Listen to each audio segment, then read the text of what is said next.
Hey everyone, welcome back to my channel. This is Samantha Hildebrandt. I am a type 1 diabetic as of February 18th, 2021, and today we are doing a Dexcom sensor change. So I am actually still on Dexcom G6.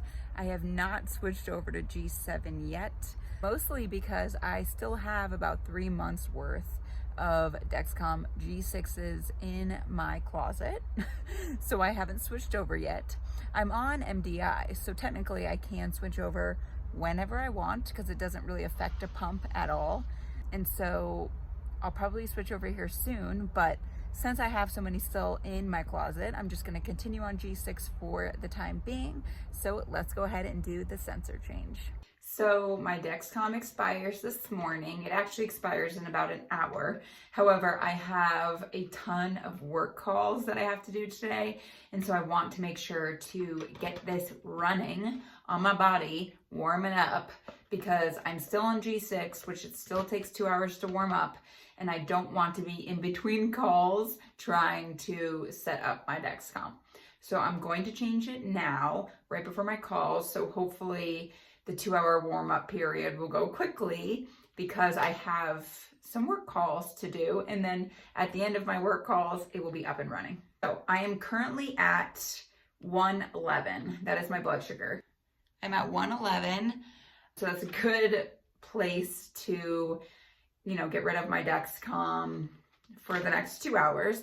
I will have my pricker by me during my calls just in case, and I will always keep sugar by me on calls as well, just in case I start to feel like I'm going low, because obviously my Dexcom will not be alerting me because of the 2 hour warm up period. So my Dexcom is currently on my butt right here. It's one of my favorite spots.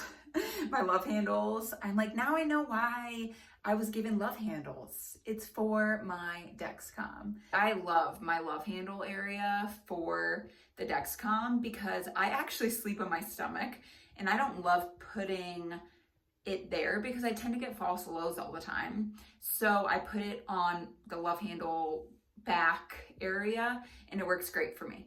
So I'm going to rip this one off. Ow, that kind of hurt. Anyway, okay, so that is off and I'm going to go ahead and start my new one. Okay, so this is the Dexcom. If you have not put one on yet, this is how this works. Obviously the G7 is out, so it looks different. This is still the G6. Like I said, I have a ton in my closet, so I'm not switching to G7 yet, but I will be soon. So I'm going to go ahead and get this set up with my phone app and get it put on. I'm gonna put it on here, my other side of my hip for the next 10 days. Also, one time I forgot to take off these little plastic flaps and I tried to insert it on my body and obviously it did not stick to my body when that happened. So don't make that mistake like I did. Make sure to take those off. I scanned the code on the app. So now I'm going to insert it on my lower hip.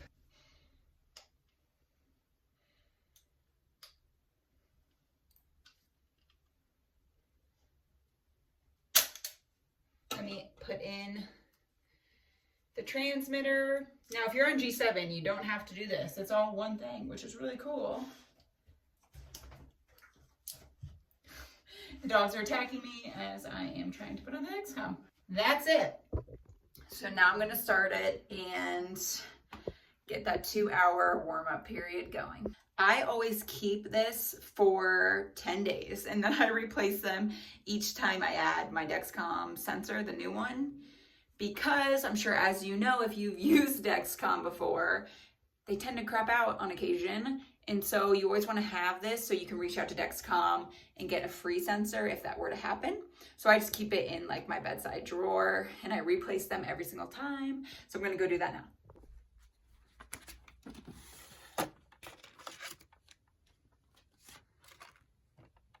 The new one. 2 hours later and my Dexcom is officially live. It says I'm sitting at 94, which is a perfect place to sit. So I'm happy with that. Thanks for doing the Dexcom change with me today, and I'll see you guys next week in the next video. Bye.